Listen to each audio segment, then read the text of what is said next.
میرے بھائی کہتے ہیں آپ ایک وائرل کلپ ویڈیو ہوا جس میں آپ یہ کہہ رہے ہیں کہ عید کا چاند نظر آنے کے بعد رونا دھونا منسوخ کر کے عید کی خوشی منانی چاہیے، جس میں اس بات سے اکثر بیشتر لوگوں کا اعتراض ہوا کہ مفتی صاحب نے رمضان کی بے ادبی کی اور وداع رمضان کی گستاخی کی۔ میرے ایک آفس کے کلیگ نے کہا کہ اس پہ بہت بحث کی، تو اس کا کہنا ہے کہ جب عید کا چاند نظر آتا ہے تو لیلۃ الجائزہ شروع ہو جاتی ہے۔ لیلۃ الجائزہ میں جتنے بھی بزرگان دین غم منایا کرتے تھے کیا، جبکہ مفتی صاحب نے اس کا کانسیپٹ ہی ختم کر دیا، یعنی بزرگان دین غم مناتے تھے۔ بھئی یہ جو لیلۃ الجائزہ ہے نا، یہ کوئی صحیح حدیث نہیں ہے اس بارے میں کہ عید کی راتیں عبادت کی راتیں ہیں۔ اس بارے میں روایات تو ہیں مگر کوئی مستند روایات نہیں ہے۔ بعض لوگ کہتے ہیں امام ترمذی نے اس حدیث کو حسن کہا ہے، تو اس پہ بڑی ہمارے لمبی چوڑی تحقیق ہے۔ امام ترمذی بعض دفعہ تسامحاً ضعیف حدیث کو بھی حسن کہہ دیتے ہیں، تو امام ترمذی کے حسن یا صحیح کہنے کی بڑی ویلیو ہے، اس میں تو دو رائے نہیں ہے۔ ایسا نہیں کہ امام ترمذی کسی کو صحیح کہہ رہے ہو تو آپ کہیں گے صحیح اعتبار نہیں، لیکن بعض دفعہ وہ دوسرے دلائل سے ثابت ہو جاتا ہے کہ یہ حدیث مضبوط نہیں ہے۔ تو یہ جو عیدین کی راتوں کی عبادت کا مسئلہ ہے نا، عیدین کی راتوں کی عبادت، اس میں اگرچہ بہت سے حضرات اس کے قائل ہیں کہ یہ عبادت کی راتیں ہیں، لیکن صحیح مضبوط بات اگر آپ دیکھنا چاہتے ہیں تو اس بارے میں کوئی مضبوط روایت نہیں۔ اچھا، بعض لوگ کہتے ہیں فضائل میں ضعیف حدیثیں بھی چلتی ہیں۔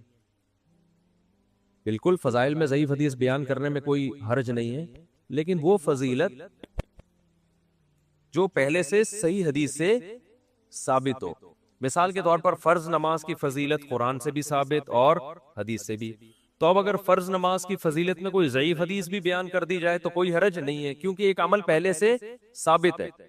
لیکن عید کی رات کو عبادت کی رات قرار دینا، یہ صرف اس کا فضائل سے تعلق نہیں بلکہ اس کا مسائل سے تعلق ہے کہ یہ رات عبادت کی ہے یا نہیں ہے۔ یہ ایک شرعی مسئلہ ہے۔ شرعی مسئلے کے ثبوت کے لیے مضبوط حدیث چاہیے۔ ایک بات تو یہ ہو گئی۔ دوسری بات یہ کہ یہ جو عیدین کی راتوں کو عبادت کی رات کہا جاتا ہے نا، تو شریعت کا ایک اور اصول ہے کہ اگر کوئی حدیث کسی متفقن علیہ اصول سے ٹکرا رہی ہے اور وہ اصول بھی قرآن و سنت سے مضبوط دلائل سے ثابت ہے، تو پھر اس حدیث کو قبول کرنے میں اور زیادہ احتیاط سے کام لیا جائے گا، کیونکہ ایک اصول سے ٹکرا رہی ہے۔ اصول کیا ہے کہ رمضان جب ختم ہوتا ہے نا تو اگلے ہی دن کیا شروع ہو جاتا ہے؟ عید کا دن۔ اس دن روزہ رکھنا حرام ہے باقاعدہ، یہ بتانے کے لیے کہ روزے کیا ہو گئے؟ ختم۔ اب آپ اس میں ایک دن ایڈ کرو گے تو یہ زیادتی کر رہے ہو آپ۔ یہی وجہ ہے کہ نبی صلی اللہ علیہ وسلم عید کے دن نماز عید سے پہلے کچھ کھایا کرتے تھے، حالانکہ بقرعید میں نہیں کھاتے تھے۔ تو نماز عید سے پہلے کیوں کھا رہے؟ یہ بتانے کے لیے کہ آج ہمارا روزہ بولو نہیں۔ افطار کا وقت دیکھ لو نا، افطار تک کھانا حرام، جیسے ہی افطار کا وقت شروع ہو اب فوراً کھانا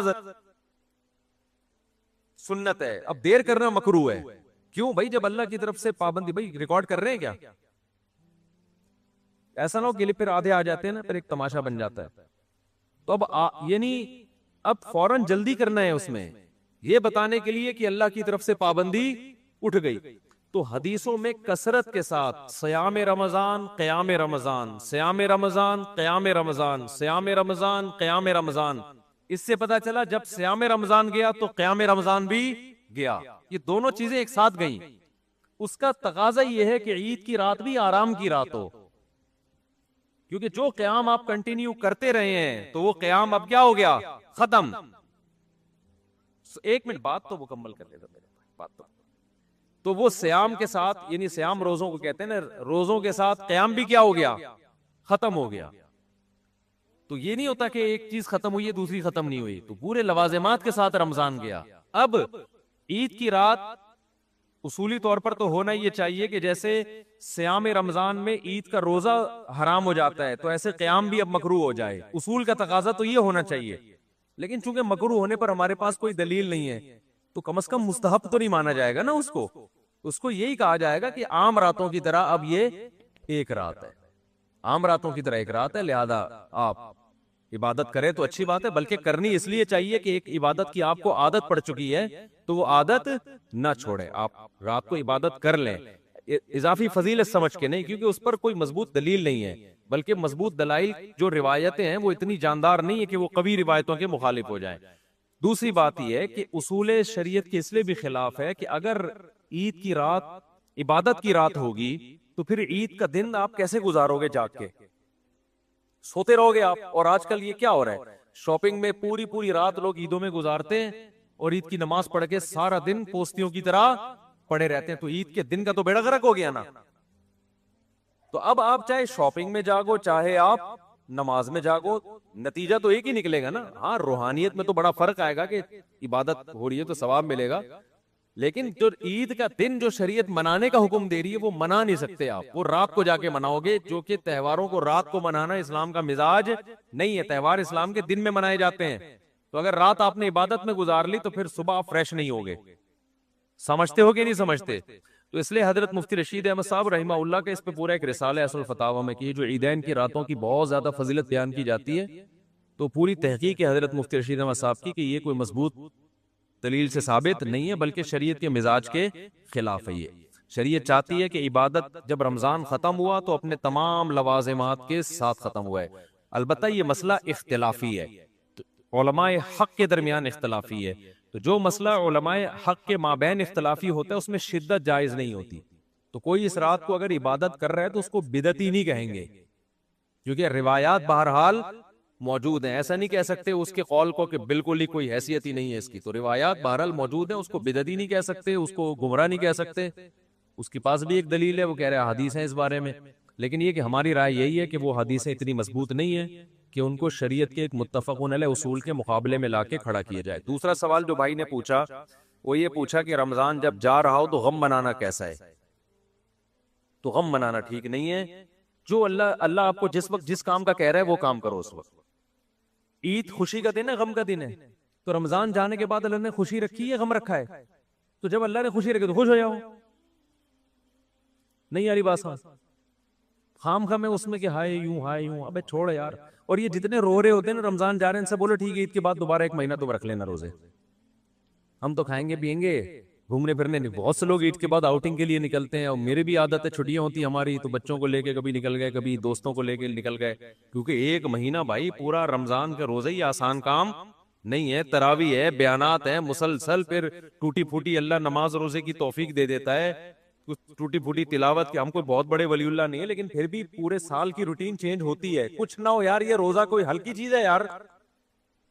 مجھے پورا مہینہ ہو گیا میں نے پٹھان ہوٹل کے پراٹھے نہیں کھائے، 2 پراٹھے کا میرا معمول تھا، 2 ہاف فرائی انڈے کے ساتھ، وہ سحری میں نہیں کھایا جاتا، وہ اترتا ہی نہیں ہے نوالا اس طریقے سے، اتنی اسکیجول آؤٹ ہوتا ہے نا انسان کا۔ اب آپ مجھے بتاؤ، آپ نے رات کو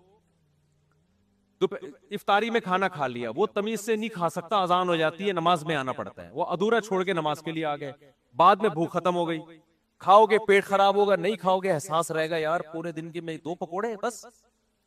پھر تراویح کے بعد بیان کے بعد پیٹ بھر کے کھا لو تو سحری میں نہیں کھایا جاتا، نہیں کھاؤ تو پیٹ کمر سے چپکا رہتا ہے، ایک عجیب ڈسٹرب ہوتی ہے نا لائف انسان کی۔ اس دن میں نے یہاں افطاری کی، آپ لوگ ان لوگوں نے اعتکاف والوں نے دعوت کی، 2 دن دعوت کی اور دونوں دن پیٹ کی واٹ لگی ہے، ایسی کی تیسی ہوئی ہے۔ کھا لیا تو پھر اب سحری میں کھائیں کہ نہیں کھائیں؟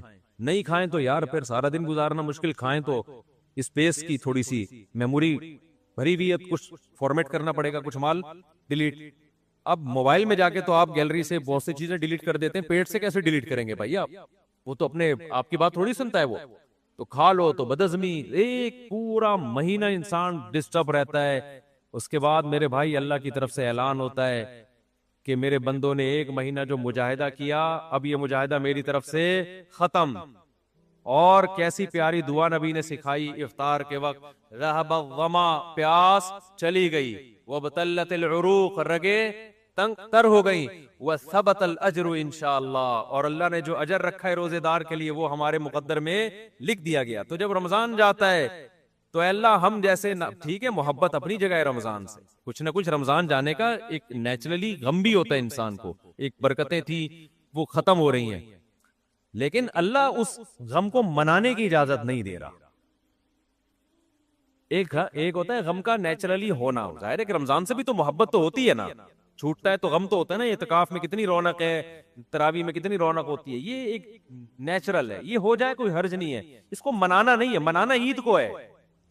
ابے کیا ہو گیا، اگر اس کو منانے کی اجازت ہوتی تو پھر عید تھوڑی ہوتی، پھر اللہ کہتا ہے اب رمضان جب جائے گا تو اگلا دن رونے پیٹنے میں گزرنا چاہیے تمہارا، ہائے ہائے چلا گیا، ہائے ہائے ہائے ہائے کیا ہو گیا، ہائے ہائے۔ اللہ میاں نے کہا صبح نہا دھو کے تیار ہو کے آؤ، اور لِتُكَبِّرُوا اللَّهَ عَلَى مَا هَدَاكُمْ وَلَعَلَّكُمْ تَشْكُرُونَ، اللہ نے کہا جب رمضان کے روزے گزر جائیں تو اللہ کی کبریائی بیان کرو اور اللہ کا شکر ادا کرو۔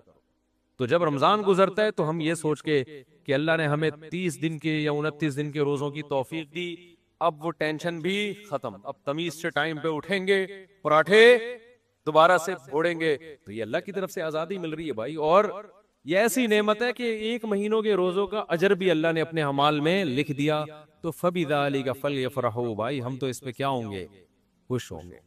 ہم جیسے نالائقوں کو اللہ نے، میں تو بہت خوش ہوتا ہوں کہ اللہ مجھ جیسے نالائق کو تو نے 1 مہینہ روزے کی توفیق دے دی، عام دنوں میں رکھ کے دکھاؤ یار، 1 مہینہ 15 دن نہیں، 10 دن نہیں رکھے جاتے، 1 ہفتہ نہیں، نفلی روزے کا انسان سوچتا ہے کہ کل رکھوں گا، اور سوچتے سوچتے 6 مہینے گزر جاتے ہیں، اس کے بعد جا کے کہتا ہے پتہ نہیں مناسب رہے گا کہ نہیں رہے گا۔ تو اللہ نے توفیق دے دی، عام دنوں میں نوافل پڑھنا کتنا مشکل ہے، ادھر 20 رکعتیں پڑھنے کی توفیق مل جاتی ہے۔ تو غم ہوتا ہے، پھر بھی میں بتا رہا ہوں رمضان چھوٹنے کا اپنا غم ہوتا ہے، لیکن منانا غم نہیں ہے، منانی کیا ہے، خوشی ہے، کیونکہ اللہ کہہ رہا ہے اب خوش ہو جاؤ۔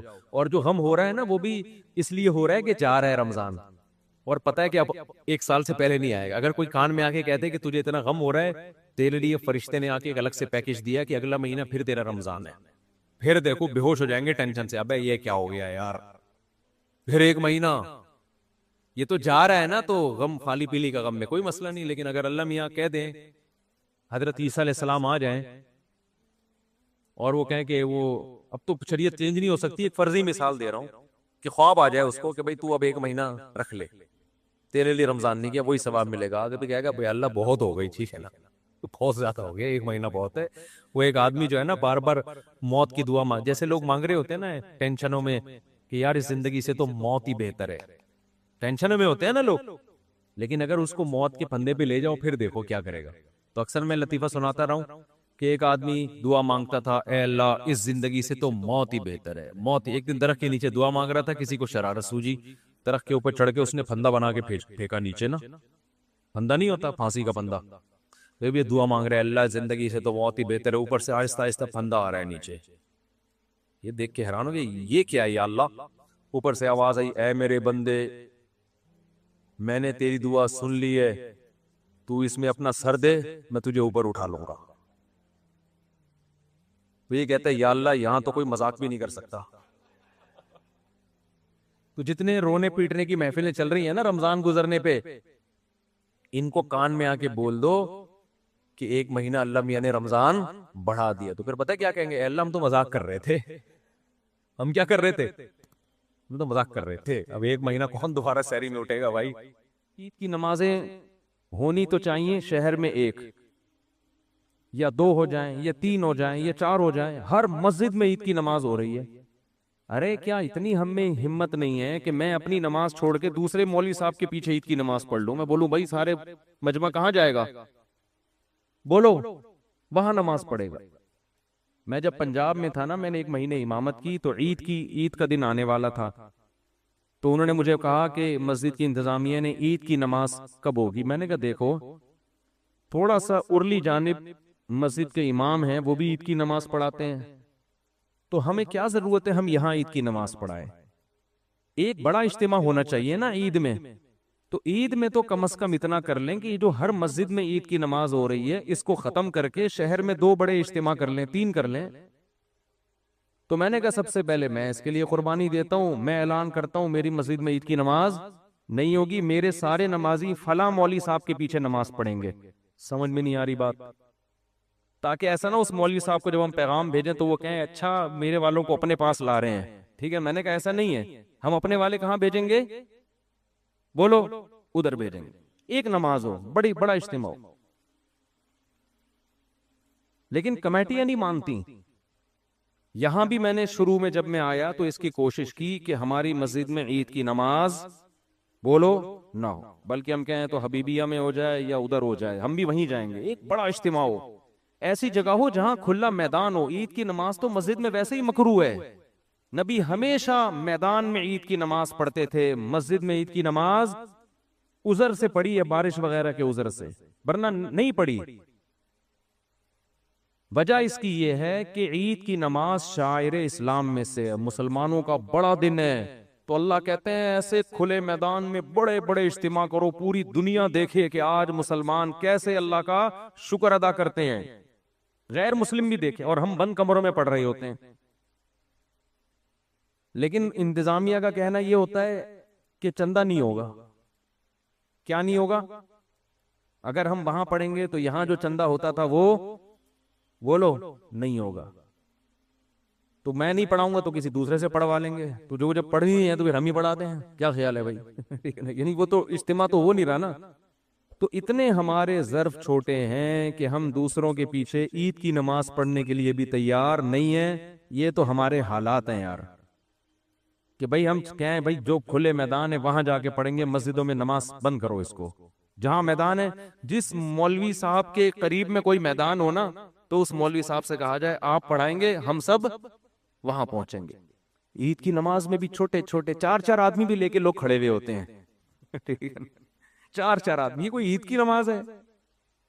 قندھار میں جب ادھر حکومت تھی افغان طالبان کی، تو پورے شہر میں ایک عید کی نماز ہوتی تھی، اور جو علماء گئے ہیں وہ بتاتے ہیں اتنا بڑا اجتماع ہوتا تھا، پھر اوپر سے نا وہ جیٹ طیارے بھی گھومتے تھے نماز، وہ اور اسلام کی ایک طاقت اور شوکت کو دکھایا جاتا تھا۔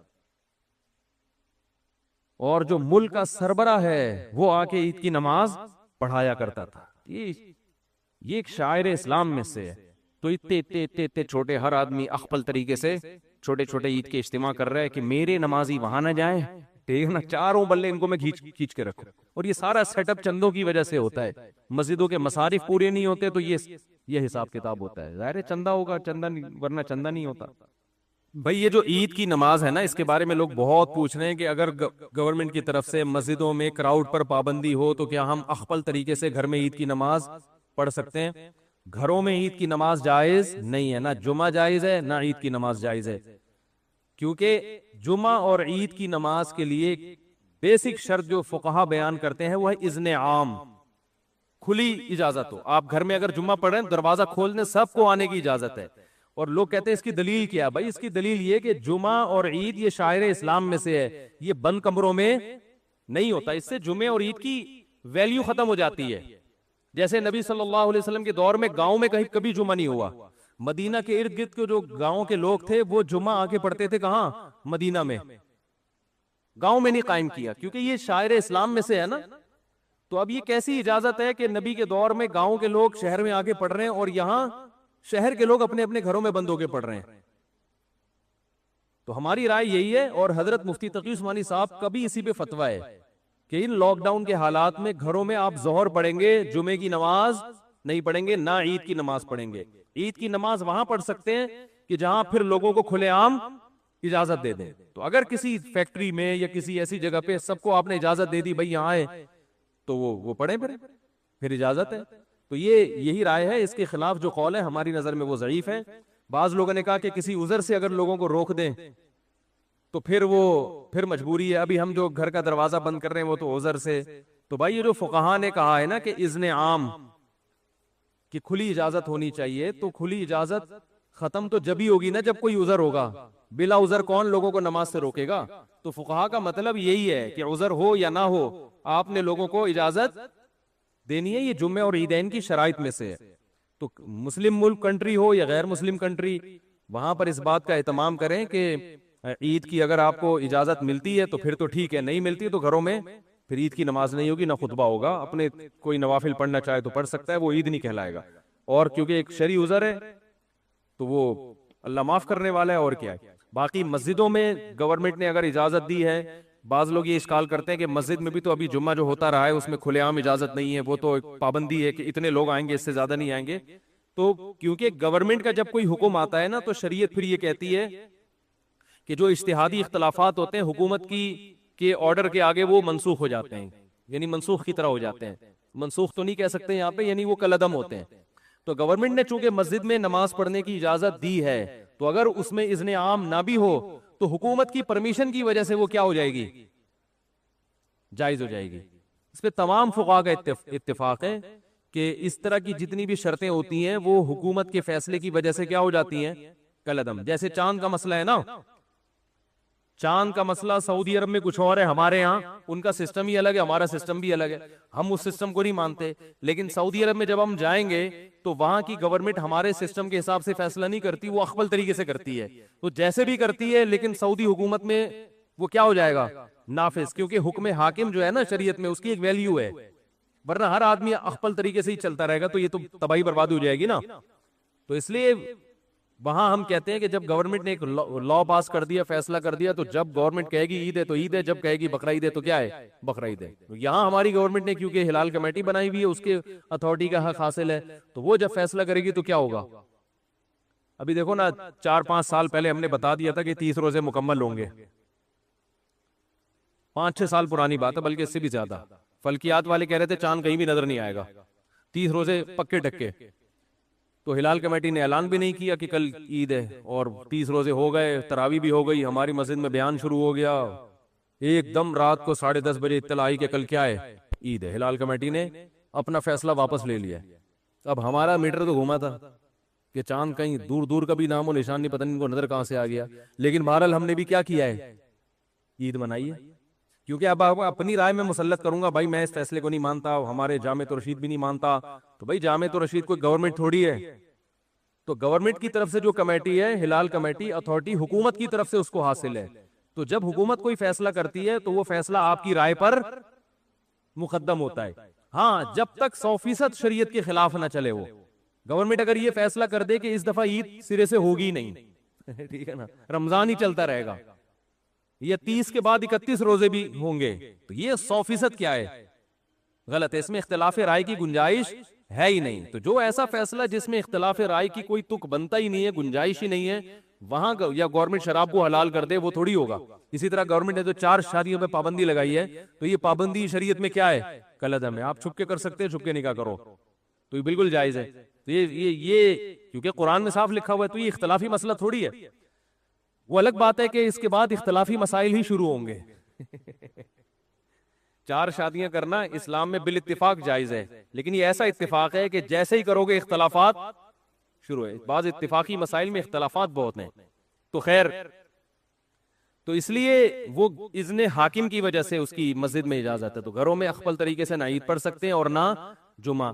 ایک آخری بات یہ کہ اگر کسی عالم کی رائے ہو کہ نہیں پڑھنی چاہیے تو آپ اس کی رائے کو فالو کریں، مگر پھر تان و تشنیع نہ کریں کہ کلپ بنا کے ادھر میرا کلپ لگا دیا، ادھر دوسرے مولانا صاحب کی یہ کچھ اور کہہ رہے ہیں، وہ کچھ اور کہہ رہے ہیں. اس سے پھڈے بازی کے علاوہ کچھ بھی حاصل نہیں ہوتا. بھائی ہمارے یہ دلائل ہیں، اور مفتی اعظم حضرت مفتی تقی عثمانی صاحب وہ بہت بڑے محقق ہیں، ان کی بھی یہ رائے ہے.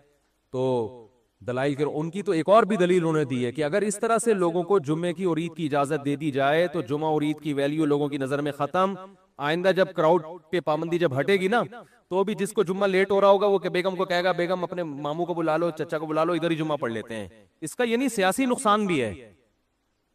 سمجھ رہے ہیں نا؟ جمعہ پڑھنے میں اتنا تاخیر ہو رہی ہے تو چلو یار ادھر 2-4 بچوں کو کھڑا کیا، خطبہ یاد کرنا کون سا مشکل ہے، دیکھ کے پڑھ لیں گے خطبہ. تو جمعے کی ویلیو بھی ختم ہو جائے گی اس سے، جو جمعے کا ایک بنیادی مقصد ہے کہ کراؤڈ ہو. ویسے ہی 1.5 اینٹ کی مسجدیں ہمارے ہاں ہول سیل کے حساب سے بن رہی ہیں. تو جب اس طرح ہر گھر میں شروع ہو جائے گا تو وہ بھی ہوگا کہ یار آج تھوڑا لیٹ ہو گئے. شروع میں تو یہ ہوگا کہ آج تھوڑا لیٹ ہو گئے تو ہم گھر میں ہی پڑھ لیں گے. اس کے بعد یہ ہوگا کہ لیٹ نہیں بھی ہو تو ہم جب گھر میں ہو رہا ہے تو یہ مولانا صاحب کی تقریر جا کے کیوں سنیں، ان کے منہ سے خطبہ کیوں سنیں. ویسے بھی مولانا صاحب سے مسجد میں نمازیوں کو اختلافات تو ہوتے ہیں نا، ابھی تو مجبور ہیں کہ یار جیسے مرضی ہے جمعہ پڑھنا ہے، جا کے کیا کریں، بعد میں جا کے جو مرضی کر لیں. لیکن جب ذرا سے اختلاف ہوں گے، مولانا صاحب ہر جمعے میں 4 شادیوں پہ بات کرتے ہیں، لہذا ہم اپنا جمعہ الگ پڑھائیں گے، تو یہ شروع ہو جائے گا حساب کتاب. ٹھیک ہے نا؟ ذرا سے اختلاف پہ ابھی پابندی ہے بھائی، نہیں ہو سکتا، جس نے آنا ہے مسجد آئے، نہیں تو بس ختم. تو یہ مفتی تقی عثمانی صاحب دامت برکاتہم کی رائے یہ ہے کہ یہ سیاستاً بھی کیا ہے، نقصان دہ. لیکن پھر بھی اگر کسی عالم کی رائے ہے، وہ مصر ہے کہ نہیں گھر میں، تو کوئی ان عالم کو فالو کرتا ہے تو ٹھیک ہے. لیکن ایک تو علماء کا احترام کرے، ایک دوسرے پہ کیچڑ نہ اچھا لیں. اگر کوئی عالم یہ کہتے ہیں نہیں گھر میں عید پڑھ سکتے ہیں, جمعہ پڑھ سکتے ہیں, تو بہرحال وہ عالم ہے تو قابل احترام ہے. آپ ان کی رائے سے اگر اختلاف کرتے ہیں تو بھی قابل احترام, اتفاق کرتے ہیں تو بھی قابل احترام. یہ اتنا بڑا مسئلہ نہیں ہے گھر میں جمعہ یا نہ ہونا یا ہونا, لیکن علماء کی شان میں گستاخیاں یا بد کلامیاں یا یہ اس طرح کی چیزیں یہ زیادہ ہیڈک ہے, تو یہ صحیح نہیں ہے. اللہ تعالیٰ سمجھنے کی عمل کی توفیق. اللہ نے پیدا کیا آدم اور حوا کو, وبث منہما رجالا کثیرا ونساء. اللہ فرماتے ہیں ہم نے ان دونوں سے بہت سارے مردوں اور انسانوں کو زمین سے بھر دیا.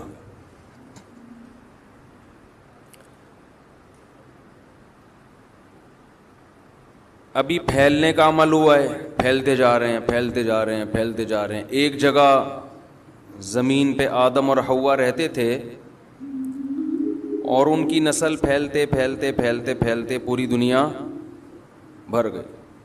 دنیا میں جہاں بھی جائیں گے بندہ نظر آئے گا آپ کو.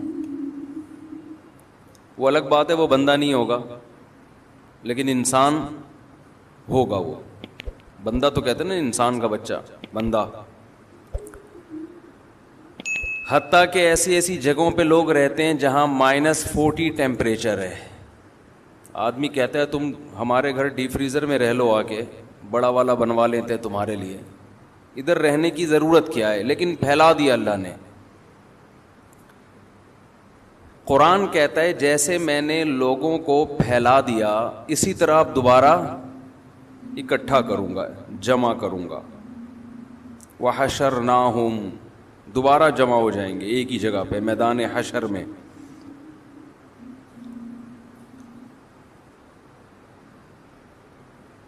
یہ انسان کی بہت بڑی غفلت ہے کہ جب اللہ نے اسے پیدا کر کے پھیلایا ہے تو وہ چیزوں میں الجھ کے رہ گیا ہے, وہ چیزوں میں الجھ گیا ہے. آپ کو پتا ہے ہر آدمی کو چیزیں چاہیے, چیزیں ہی چاہیے نا. چیزوں کے اکٹھا کرنے میں, چیزوں کے جمع کرنے میں, اور بالآخر جمع کرتے کرتے کرتے کرتے ایک دن اس کا انا للہ و انا الیہ راجعون ہو جاتا ہے. مر جاتا ہے, لوگ قبر پہ مٹی ڈال کے آتے ہیں, 2-3 دن روتے دھوتے ہیں. ان کو یہ نہیں پتا ہوتا رونے والوں کو کہ کل ہمارے پیچھے بھی رویا جائے گا. زیادہ ٹینشن لینے کی ضرورت, بولو نا, تو ٹینشن لے رہے ہیں آپ لوگ. تو ہم رو رہے ہوتے ہیں میتوں پر, ابا چلے گئے, اماں چلی گئیں, ہائے ہائے بھائی کا انتقال ہو گیا, ہائے ہائے ہمشیرہ چلی گئیں, ہائے ہائے یہ کیا ہو گیا, ابھی تو جانے کا ٹائم نہیں تھا, ابھی تو ویکسین لگوائی تھی. تو باتیں کر رہے ہوتے ہیں, رو رہے ہوتے ہیں, یہ نہیں پتا بہت جلد, زیادہ ٹائم نہیں ہے. اسی طرح ہمارے پیچھے لوگ رو رہے ہوں گے. تو ٹینشن کس بات کی بھائی, کیوں اتنا رو رہا ہے؟ کوئی نیا کام تھوڑی ہوا ہے, اور صرف اسی کے ساتھ تھوڑی ہوا ہے, اس کے ساتھ بھی ہوا, دوسروں کے ساتھ بھی ہوگا. اور سب سے بڑی بات یہ کہ آپ جو اتنا رو رہے ہو تو آپ کے ساتھ بھی کل ہوگا. ٹینشن لینے کا نہیں ہے, ٹینشن اس بات کی لو کہ کل میں بھی جاؤں گا, اس کی نہیں لو وہ کیوں چلا گیا. افسوس اس پر ہے کہ اس کی ٹینشن تو بہت ہوتی ہے کہ یہ کیوں چلا گیا, اسے کیوں نکالا, اسے کیوں نکالا دنیا سے. اصل ٹینشن تو جب ہوگی جب آپ کہو گے مجھے کیوں نکالا. جب آپ دنیا سے جاؤ گے تو اصل ٹینشن اس وقت ہوگی جب آپ کہو گے مجھے, بولو نا کیا ہو گیا یار, مجھے کیوں نکالا, مجھے کیوں نکالا. دیکھو وزارت کے عہدے سے اگر کسی کو نکالا جائے اسے بھی ٹینشن ہوتی ہے مجھے کیوں نکالا, حالانکہ وہ بھی دنیا میں ہے, کھانا پینا, دنیا کی نعمتوں سے لطف اندوز ہونا یہ لگا ہوا ہے, وہ ٹینشن بھی کم نہیں ہے. اصل ٹینشن اس وقت ہوگی جب موت کا فرشتہ آئے گا اور آپ سے کہے گا کہ آپ پتلی گلی سے بولو نکلو, چلو بہت ہو گیا, بہت ہو گیا. قرآن اس حالت کا نقشہ کھینچتا ہے کیونکہ ہم ابھی صحت مند ہیں, کھا رہے ہیں، پی رہے ہیں، سو رہے ہیں، چل رہے ہیں، لائف کو انجوائے کر رہے ہیں. ہماری جو ٹینشنیں ہیں وہ چھوٹی چھوٹی ہیں جن کو ہم نے بہت بڑا سمجھ لیا ہے. زیادہ تر لوگوں کی ٹینشنیں بتاؤں کیا ہیں؟ آپ کو یقین نہیں آئے گا. زیادہ تر لوگوں کی جو ٹینشن ہے نا وہ چیز ہے جس کو اللہ نے سکون کے لیے پیدا کیا ہے. قرآن میں آتا ہے بیوی. زیادہ تر لوگوں کے لیے کیا ٹینشن ہے؟ جو آتے ہیں نا مسائل لوگوں کے، زیادہ تر کے لیے وہ ٹینشن ہے تو بھی ٹینشن، چلی گئی تو بھی ٹینشن. تو خیر مختلف لوگوں کے ساتھ میں تو سوچ رہا ہوں اس رشتے کا نام ہی ٹینشن رکھ دوں. آپ کی ٹینشن ہو گئی؟ یعنی شادی کو ہم کیا کہیں گے؟ بھائی آج مفتی صاحب آپ سے ٹینشن پڑھوانی ہے. ٹھیک ہے، ٹینشن پڑھوانا ہے. نکاح کا نام کچھ چینج کر دینا چاہیے. حقیقت ہے یہ. اتنے مسائل آ رہے ہیں. میں کبھی کبھار بیٹھتا ہوں نا صحن میں تو کوئی بندہ آ رہا ہوتا ہے، ملنا ہے 2 منٹ، میں سمجھ جاتا ہوں یا تو اس لیے ٹینشن اس کو ہو رہی ہے کہ گھر میں ہے وہ، یا اس لیے ہے کہ گھر سے چلی گئی ہے، کسی حال میں خوش نہیں ہے. تو میں سوچ رہا ہوں اس رشتے کا نام کیا رکھیں؟ ٹینشن نامہ. نکاح نامے کو ہم کیا لکھیں؟ ٹینشن نامہ. یہ نام لکھ دینا چاہیے. تو بے روزگاری کی ٹینشن ہے، بیماریوں کی ٹینشن ہے، کرونا کی ٹینشن بھی ایک مستقل چپک گئی ہے جس نے لوگوں کو ڈپریشن کا مریض بنا دیا، بہت سے لوگوں کو. کچھ دن پہلے ایک واقعہ سامنے آیا، ڈاکٹر نے مجھے خود بتایا کہ باپ کو بھی کرونا ہوا، بیٹے کو بھی. باپ بچ گیا، بیٹا مر گیا. ماں کو بھی ہوا، باپ کو بھی، بیٹے کو بھی. ماں باپ بوڑھے تھے، بچ گئے. بیٹا جوان تھا، مر گیا. ڈاکٹروں نے بتایا کہ یہ ٹینشن سے مرا ہے، اس کو کرونا کی ٹینشن نے کھایا ہے. ٹینشن کی وجہ سے نا اس کی باڈی میں جو ایک سسٹم ہوتا ہے بیماری سے لڑنے کا، وہ سسٹم ختم. اور باپ بوڑھا اور ماں بوڑھی، ان کو ٹینشن نہیں تھی. پرانے لوگ ہیں نا، پرانے لوگوں نے ٹینشنیں کم پالی ہوئی ہیں، ان کو دنیا سے محبت کم. نئی نسل کو دنیا سے محبت زیادہ. پرانوں میں دین کے کچھ اثرات تھے، حالانکہ ان کو تو ٹینشن زیادہ ہونی چاہیے کہ یار ہم بوڑھے ہیں، ہمارے مرنے کے چانس زیادہ ہیں. لیکن انہوں نے ٹینشن اتنی نہیں لی. انہوں نے کہا بھائی ہمارے ابا بھی مرے، دادا بھی مرے، تو ہم بھی زیادہ زیادہ مر جائیں گے نا، یہی ہوگا. اللہ کرے بچ جائیں تو بچ گئے. عام طور پر ینگ جنریشن کو شوق ہوتا ہے جو عیاشیاں اس نے دیکھی ہیں وہ ان کے بوڑھوں نے نہیں دیکھی. جو لائف کو انجوائے یہ کر رہے ہیں وہ ان کے بوڑھے نہیں کر رہے تھے. ان کو زندہ رہنے کا شوق زیادہ ہے. دیکھو زندہ رہنے کا شوق برا نہیں ہے، یہ ہر ایک کو ہوتا ہے، یہ انسان کی نیچر ہے، فطرت ہے. ہر جاندار چاہتا ہے کہ زندہ رہے. ہم جب سائنس پڑھتے تھے تو ہمارے ٹیچر نے ایک سائنسدان کا نام لے کے بتایا کہ اس کی یہ تھیوری ہے کہ ہر جاندار چاہتا ہے کہ وہ زندہ رہے. یہ اس کی تھیوری ہے. میں نے کہا یہ تو مجھ سے پوچھ لیتے، یہ بات آپ کیا خیال ہے بھائی، مجھ سے پوچھ لیتے. جو جاندار چاہے گا کہ وہ مرے تو اس کی تو نسل ہی باقی نہیں رہے گی، تو سارے مر جائیں گے نا ٹرک کے نیچے آ کے. خیر سائنسدانوں کی تھیوریز ہوتی ہیں بہرحال. تو ہر جاندار چاہتا ہے کہ وہ زندہ رہے. یہ برا نہیں ہے، یہ نیچر ہے اور ہونا بھی چاہیے. لیکن زندہ رہنے کی ہوس یہ بری چیز ہے. زندہ رہنے کی کوشش اعتدال سے، کیونکہ جو کام ہونا ہی ہے، جو چیز جو موت آنی ہی ہے، اس سے اتنی نفرت کس بات کی بھائی؟ یہ تو ہو گئی رہنا ہے نا. یہودیوں کے بارے میں اللہ نے کیا کہا قرآن مجید میں؟ یود احدہم لو یعمر الف سنہ. ان میں سے ہر ایک چاہتا ہے کہ وہ 1000 سال زندہ رہے. ان کو یہ 70-80 سال کی عمریں سمجھ میں نہیں آتی. ہر ایک کی خواہش ہے کہ 1000 سال زندہ رہے. اللہ فرماتے ہیں رہ بھی لے گا, آخرت کے عذاب سے نہیں بچے گا, 1000 سال کے بعد جہنم میں جائے گا. مسلمان دنیا کو مسافر خانہ سمجھتا ہے. بس یہ بات بھی کھوپڑی میں بیٹھ جائے نا. میں اس ٹاپک کو بہت زیادہ چھیڑتا ہوں, حالانکہ میرا ارادہ اس ٹاپک کو شروع کرنے کا ہوتا نہیں ہے, کوئی اور ٹاپک ہوتا ہے, مگر یہ اس لیے چھیڑتا ہوں کہ یہ ویکسین ہے. یہ ویکسین آپ کو بچا لے گی دنیا کی محبت سے, اور دنیا کی محبت سے بچانے کے نتیجے میں جو دنیا کی محبت انسان کو گناہ کرواتی ہے, شریعت کی خلاف ورزی کرواتی ہے, تو وہ محبت جب ختم ہو جائے گی تو شریعت کی خلاف ورزی ہوگی نہیں. یہ گناہ کے خلاف اینٹی باڈیز پیدا کرتی ہے آپ کے جسم میں, یہ گناہ کے سائیڈ ایفیکٹ سے بھی آپ کو روکتی ہے. تو اس لیے پھر اسی موضوع کو شروع کر دیتا ہوں کہ پہلے اس مردار کی محبت تو دل سے نکالو بھائی. یہ جو دیوار, اینٹیں اور دولت اور پیسہ اور گاڑی, یہ جو چپکنے والی چیزیں ہیں, ان سے تو اپنی جان چھڑاؤ, اس عذاب سے تو نکلو.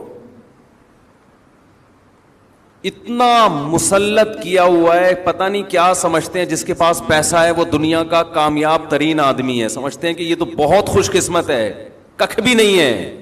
مرے گا تھوڑے دنوں میں, دیکھ لینا لاش پہ چلے جانا, جنازہ پڑھنا جا کے, کیڑے دیکھنا کتنے اس کی لاش پہ ہیں, گننا کھڑے ہو کر کیڑے دیکھ رہے ہوتے ہیں. مگر جو اپنے اندر ایک جراثیم ہے نا, جرثومہ ہے دنیا کی محبت کا, پتہ نہیں یہ کس نے دماغ میں یہ بھوسا بھر دیا ہے ہمارے. یہ جو میں باتیں کہہ رہا ہوں یہ آپ کو نہیں, میں اپنے لیے بھی کہہ رہا ہوں, ہمیں بھی نصیحت کی ضرورت ہے نا. دماغ میں کسی نے یہ بھوسا بھر دیا ہے کہ یہ مرا ہے میں نہیں مروں گا.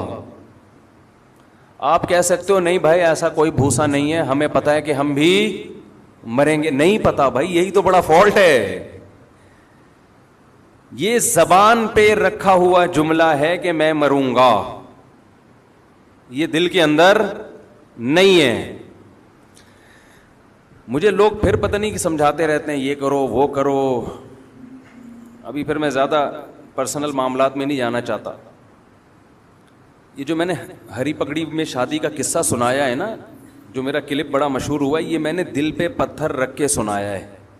انسان اپنے ذاتی معاملات, خاص طور پر جس کا دوسری فیملی سے بھی, خاندان سے بھی تعلق ہو, وہ شیئر نہیں کرتا. یہ دل پہ پتھر رکھ کے اس لیے سنایا ہے کہ لوگوں کو سمجھ میں آئے کہ میں جو اتنے سالوں سے ایک ٹاپک پہ چیخ رہا ہوں اس کا مطلب کیا ہے. وہ ایک واقعہ, اگر آپ بصیرت کی آنکھیں کھول کے وہ واقعہ اور بصیرت کے کان کھول کے وہ واقعہ سنیں گے تو آپ کو وہ فلسفہ سمجھ میں آئے گا. خیر, تو لاشوں کو دیکھ رہے ہیں. ہم جب حضرت مفتی رشید احمد صاحب رحمہ اللہ تعالیٰ کے ہاں رہا کرتے تھے تو 7-8 سال مدرسے کے اندر ہی رہے. بس مدرسے سے گھر, گھر سے مدرسہ, دنیا زیادہ پھرنے کا ہمیں موقع نہیں ملا. تو ہم تو اسی ماحول میں, علماء کی صحبت میں, بڑا اچھا ماحول تھا. کوئی دنیا داری کی باتیں نہیں, کوئی بزنس, وہ سب کرتے تھے, کاروبار سب کے تھے, کھاتے پیتے لوگ تھے. بعض طلبہ بڑے مالدار تھے لیکن باتیں نہیں ہوتی تھی. باتیں یہی ہوتی تھیں, دنیا مسافر خانہ ہے بھائی, مرمرا کے کیا ہو جائیں گے, ختم, فنش. تو مجھے یاد ہے کہ مجھے کسی کام سے جانا پڑ گیا اسلام آباد. بہت کئی سالوں کے بعد میں نکلا اور اسلام آباد سے بائی ایئر کراچی آ رہا تھا. کئی سال علماء میں رہنے کے بعد جب میں اسلام آباد میں جہاز میں بیٹھا ہوں تو بالکل ایک ایسے ماحول میں مجھے بہت عرصے کے بعد بیٹھنا نصیب ہوا جو بالکل ہی ایک بے دینی کا ماحول. آپ کے ایئرپورٹ کا ماحول اکثر تھوڑا دین سے دور ہی ہوتا ہے نا, لبرل لوگ زیادہ جاتے ہیں جہازوں میں سفر, اور خاص طور پر اس زمانے میں جب میرا خیال ہے 97-98 کی بات کر رہا ہوں گا میں. اب تو عام آدمی بھی جہاز میں سفر کرنے لگا, پہلے تھوڑا سا ذرا اونچے لیول کے لوگ سفر کرتے تھے. تو میں نے جو جہاز میں مسافر دیکھے سب 3 پیس سوٹ ٹائی میں اکثر لوگ, اور بریف کیس ہاتھ میں, اکثر بزنس مین کا یہ اسٹائل ہوتا ہے نا, اچھا اسٹائل تھا. لیکن مجھے ایسا لگ رہا تھا مردہ لاشیں ہیں, ایک عجیب وحشت ہو رہی تھی ان کو دیکھ کے. معذرت کے ساتھ تھوڑے سے توہین آمیز الفاظ میں استعمال کر رہا ہوں, لیکن جو میرے دل کی کیفیات تھی وہ یہ تھی. عام طور پہ لوگ اس اسٹائل کو اور ایسے تاجروں کو دیکھ کر متاثر ہوتے ہیں کہ یار یہ ہے اسٹائل, زندگی کا اسٹائل کیا ہے, بولو نا کیا ہو گیا. یہ کوئی رکشے والا, ٹیکسی والا, ایک عام غریب آدمی جب مالداروں میں بیٹھتا ہے تو اس کو وہ اٹریکٹ کرتا ہے نا یہ اسٹائل. میں کوئی رکشہ نہیں چلاتا تھا اس وقت, بھی کھاتا پیتا تھا الحمدللہ, لیکن علماء میں رہنے کی وجہ سے یہ اس طبقے سے میں بہت دور ہو گیا تھا. اور کوئی رکشہ چلاتا بھی ہو تو کوئی بری بات نہیں ہے. بہت سے رکشے والے قیامت کے دن بہت اونچے ہوں گے. یہی چیز تو نکالنی ہے کہ رکشہ اور لینڈ کروزر میں فرق نہیں ہے. تو میرے ذہن میں ایک عجیب وحشت ہو رہی تھی ان کو دیکھ کے, نفرت ہی ہو رہی تھی کہ یعنی ان سے متاثر نہیں ہو رہا تھا, مجھے اپنے حلیے پہ ناز ہو رہا تھا. ایک تو ڈریس کالے کوٹ, لباس تو سفید اچھا ہوتا ہے یار, جو ایک روحانیت ہے اس کے اندر. گورا بلیک کلر پہ فخر کرتا ہے. ہمارے نبی نے کس رنگ کو پسند کیا؟ سفید. کتنا فرق ہے بلیک میں اور وائٹ میں. آپ کبھی نہا دھو کے سفید کپڑے پہن کے مسجد آئیں, ایک الگ ہی آپ کو, اور میں آپ کو گارنٹی سے کہتا ہوں آپ 2-4 مہینے وائٹ کلر پہنے, اس کے علاوہ کچھ نہیں, پھر آپ کو وائٹ کے علاوہ وحشت ہوگی. آپ اللہ نے سفید کلر میں, سفید رنگ میں مرد کے لیے اتنی روحانیت رکھی ہے. دوسری بات, چونکہ وہ سارے تاجر تھے, نماز وماز کا تو کسی کو خیال نہیں تھا. ایک ذہن میں ایک چیز آ رہی تھی کہ یہ اس دنیا کا جو مسافر خانہ ہے نا, جو بے وفا دنیا ہے, اس سے محبت کرنے والے لوگ ہیں. تو کیسے بے وقوف لوگ ہیں یہ. ہم سے اچھے ہی ہوں گے, لیکن جو میری جو فیلنگ ہے میں تو وہ بتاؤں گا نا. وہ فیلنگ صحیح تھی غلط تھی میں اس پہ بحث نہیں کر رہا. لوگ پھر کہتے ہیں آپ توہین کر رہے ہو, انسلٹ کر رہے ہو. انسلٹ نہیں کر رہا. وہ میں نے پچھلے دفعہ بیان میں کہا نا, میں نے لنگڑی خواتین کو بھی نکاح کا پیغام بھیجا, بہری کو بھی. کسی نے کہا دیکھو لنگڑی عورتوں کا مذاق اڑا رہا ہے. ابے لنگڑی عورتوں کا مذاق کون اڑا رہا ہے؟ اس میں مذاق اڑانے والی کیا بات ہے؟ ہم تو اپنا واقعہ سنا رہے ہیں کہ ہم نے ہر طبقے کو پیغام بھیجا تھا. ہاں یہ کہہ سکتے ہیں کہ لنگڑی کے بجائے یہ کہہ دیتے پاؤں سے معذور, تو یہ الفاظ نامناسب تھے لنگڑے کے لفظ. یہ میں اس سے رجوع کرتا ہوں, لیکن جب ممبر پہ آدمی گھنٹے گھنٹے بیان کرتا ہے تو 2-4 الفاظ دائیں بائیں ہو جاتے ہیں. باقی کسی کی پاؤں کے معذور کا مذاق اڑانا یہ تو بہت بڑا جرم ہے. نبی صلی اللہ علیہ وسلم نے فرمایا کسی کے عیب پر کا مذاق مت بناؤ.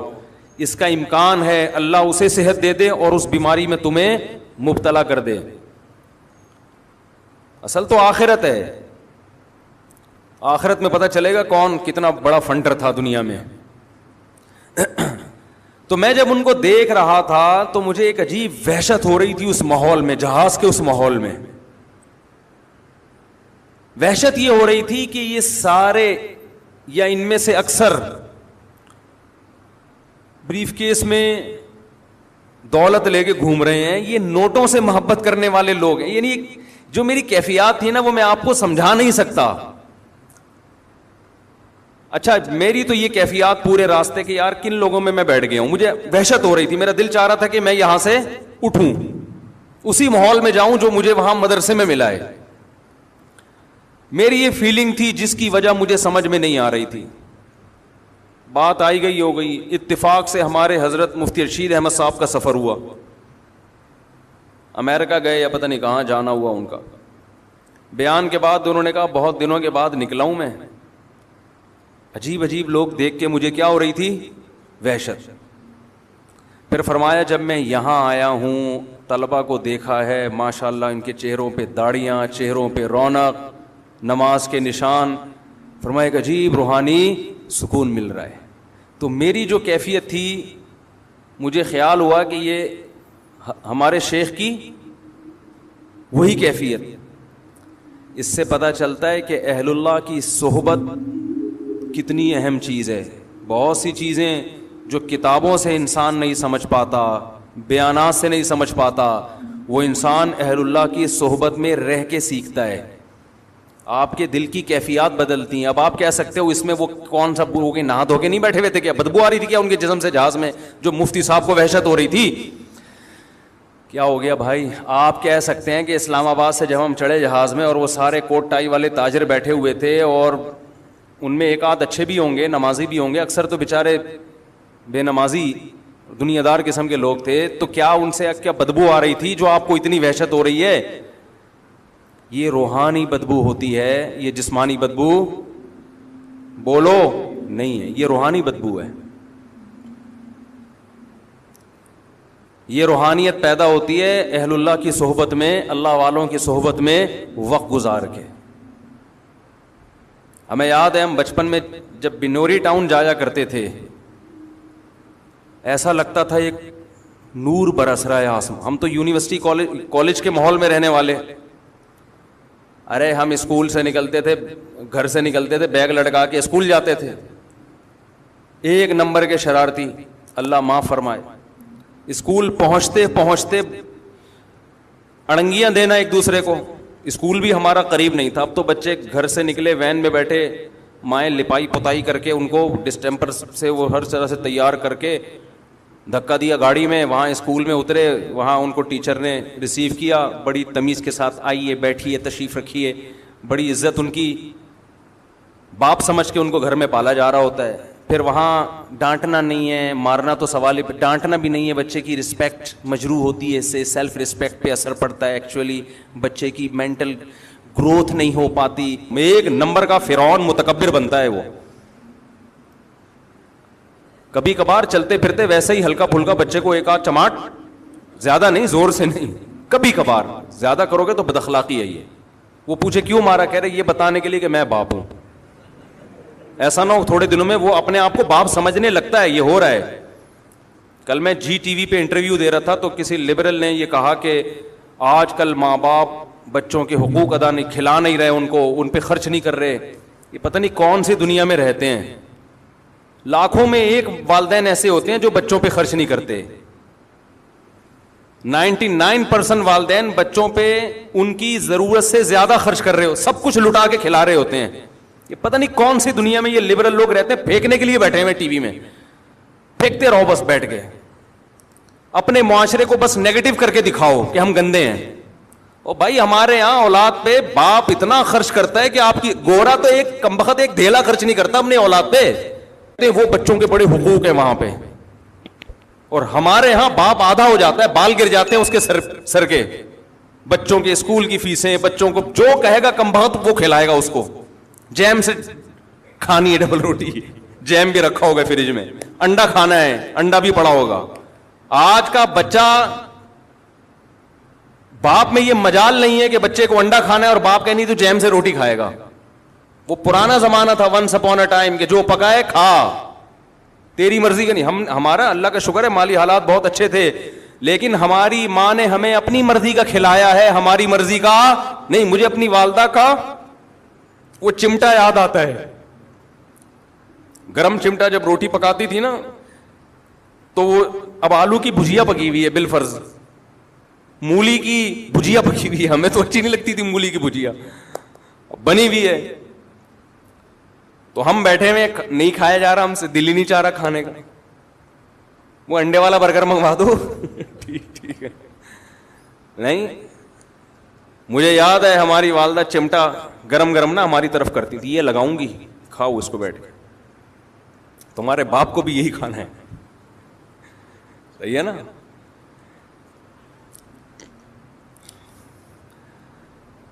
تو خیر کیا بات چل رہی تھی, کدھر چلا گیا. تو بات کیا کر رہا تھا میں, وہ سارا دماغ ہی کہیں اور چلا گیا یار. وہ بچوں کو بٹھاتے ہیں اسکول میں, آپ دیکھو نا ایسی لپائی پتائی ہو رہی ہے ان کی, پھر کم بختوں کو پڑھا کیا رہے ہیں, پڑھا تو ڈھنگ. ان کو سیب دیا ہوا ہے, اس میں یلو کلر کرو. یہ ایجوکیشن جس کے ہم 6-6 ہزار روپے اسکولوں میں سیب میں رنگ بھرنے کے لیے, فضول قسم کی ٹائم ویسٹنگ. 2-4 انگلش میں نظمیں سکھا دیتے ہیں تو ماں باپ کو چونکہ وہ بھی نہیں آتی تو ماں باپ سمجھتے ہیں بچہ فل ایجوکیٹڈ, ماشاء اللہ بہت ہائی لیول کی تعلیم حاصل کر رہا ہے. Twinkle twinkle little star how I wonder what you are, وہ پتہ نہیں کیا نظم تھی. کیونکہ ماں باپ کو یہ بھی نہیں آتی تو وہ سمجھتے ہیں بچہ بہت گرو کر رہا ہے ماشاء اللہ. یوں قتل سے بچوں کے ہوتا نہ وہ بدنام. فرعون کے بارے میں اکبر الہ آبادی نے یہ شعر کہا تھا. فرعون نے بڑا جرم کیا, بدنام ہو گیا کہ بنی اسرائیل کے بچوں کو قتل کرنا شروع کر دیا اس نے, بدنام ہو گیا قیامت تک کے لیے. ارے تو نے نسل تباہ کرنی تھی, اسکول کھول دیتا, اسکول کھول دیتا یار. بنی اسرائیل کے بچے اس میں جاتے, تعریف بھی کرتے کہ فری پہ تعلیم, فرعون نے ہمارے لیے فری ایجوکیشن کا انتظام کیا ہے. اس کے بعد ان کو کلر کے ڈبے پکڑا دیتا, یلو کلر. کیلے میں کیا رنگ بھرو, پیلا, یلو ڈے مناؤ, پھر ریڈ ڈے مناؤ. بنی اسرائیل اسی میں الجھ کے رہ جاتی. وہ یہ بھول جاتے کہ ہم پیغمبر کی اولادیں ہیں, اللہ نے ہمیں دنیا پہ حکومت کرنے کے لیے پیدا کیا ہے. دنیا کی باغ ڈور, دنیا کی تقدیریں, دنیا کی نبض ہمارے ہاتھ میں ہونی چاہیے, اور یہ فرعون ہم پہ مسلط ہے. یہ سب بھول جاتے, وہ کماؤ پوت بنتے. پھر جناب وہ BCom کرنے کے بعد, MA ماسٹر کرنے کے بعد وہ نکلتے اور فرعون کی کسی کمپنی میں جاب کر رہے ہوتے اور 1.5 لاکھ روپے تنخواہ لے کے گھر آ رہے ہوتے. کہتے ہیں یہ ہوتا ہے ایبلٹی, قابلیت. اٹ از کالڈ قابلیت. انگلش میں کہتے ہیں تو اور لوگ سمجھتے پڑھے لکھے ہو گئے.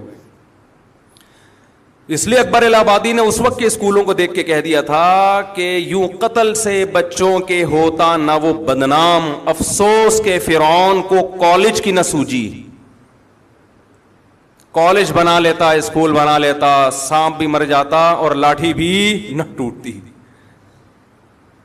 خیر وہ بچہ پھر شام کو گھر آتا ہے, ماں تو ماں ہوتی ہے, وہ انتظار میں بیٹھی بھی ہوتی ہے, اس کی مرضی کا اس کو کھلایا جائے گا. خیر وہ ابھی جو کچھ ہو رہا ہے اس پہ وہ پھر موضوع سے ہٹ جائے گی بات. ہم جب اسکول جایا کرتے تھے تو اڑنگیاں دیتے ہوئے, یہ پروٹوکول ہمیں نہیں ملتا تھا. والدہ صبح ناشتہ بنا کے دیتی تھی اپنی مرضی کا, ہماری مرضی کا نہیں. کھاؤ. اور پراٹھے ہوتے تھے, وہ ڈبل روٹیاں نہیں ہوتی تھیں اکثر, پراٹھے. بھائی پراٹھا کھا کے جاؤ گے تو پراٹھے کی طرح چلو گے. پھر ہم چلتے بھی کس طرح تھے, لگتا تھا پراٹھا کھا کے نکلا ہے گھر سے. ہی ہے پراٹھے کی طاقت ہی الگ ہے, بچوں کے لیے تو بہت ضروری ہے. اسکول ہمارا بہت دور تھا گھر سے, اور اتنا موٹا بیگ کمر پہ لٹکا کے بہت دور پیدل چلتے, سارے محلے کے لڑکے اکٹھے جا رہے ہوتے. پھر راستے میں شرارتیں الگ ہوتی تھیں. چلتے ہوئے کہ شوز پہ آپ تھوڑا سا پاؤں رکھیں, وہ شوز کیا ہو جاتا ہے, اتر جاتا. کس نے اتارا, اس نے اتارا ہے, پڈا. اڑنگیاں دے رہے ہیں, اس میں لیٹ ہو جاتے تھے. ظاہر ہے جب آپ اس اسٹائل میں اسکول جائیں گے تو آپ لیٹ ہو جائیں گے. تو PT ماسٹر کھڑے ہوتے تھے ڈنڈا لے کے, چلو بھائی ہاتھ. پھر 2-4 ڈنڈے کھائے. کبھی اس استاذ کے خلاف دل میں بدگمانی نہیں ہوئی, بھائی استاذ ہے, بڑا ہے, اس کا حق ہے. وہ یہ تھوڑی کہ جانوروں کی طرح پیٹ رہا ہے, 2-4 ڈنڈے تو حق بنتا ہے نا. ہمیں یاد ہے ایک ادھر کھایا, ایک ادھر آیا, ایک ادھر آیا, 4 کھائے. چل بھائی, ہم نے کہا کوئی بات نہیں, راستے میں جو دنگا مستی ہوئی ہے اس میں 4 ڈنڈے چلتے ہیں, ٹھیک ہے نا. تو اب بچوں کا کانفیڈینس ہی ختم ہو گیا, نفسیاتی مریض بن رہے ہیں یہ بچے. ان کو باپ بنایا ہوا گھر میں. میرے پاس فیملیز آتی ہیں, باپ اپنے بیٹے کو لے کر آتا ہے, عمر سے پتہ چلتا ہے کہ یہ باپ ہے, ورنہ حرکتوں سے لگ رہا ہوتا ہے کہ باپ کون ہے ان میں. باپ آہستہ آواز سے بات کر رہا ہوتا ہے کہ میرے بچہ کا میٹر نہ گھوم جائے, اور بیٹا اچھل اچھل کے چیخ رہا ہوتا ہے باپ کے سامنے. یہ ہو رہا ہے مارکیٹ میں. تو تم جن کو جن رہے ہو نا, یہ تم اپنے باپوں کو پیدا کر رہے ہو, اپنی اولادوں کو پیدا نہیں کر رہے. تو ان کو شروع سے ہی تھوڑا سا, میں یہ نہیں کہہ رہا ظلم کرو, بد اخلاقی کرو, محبت بھرپور دو, لیکن ٹائٹ کر کے بھی رکھو, کھینچ کے رکھو تھوڑا سا. محبت اور سختی ساتھ ساتھ چلیں. محبت کا کیا مطلب ہے؟ ان کے حقوق کا خیال رکھو، ان سے بات کرو اچھے انداز سے، اچھے اخلاق سے.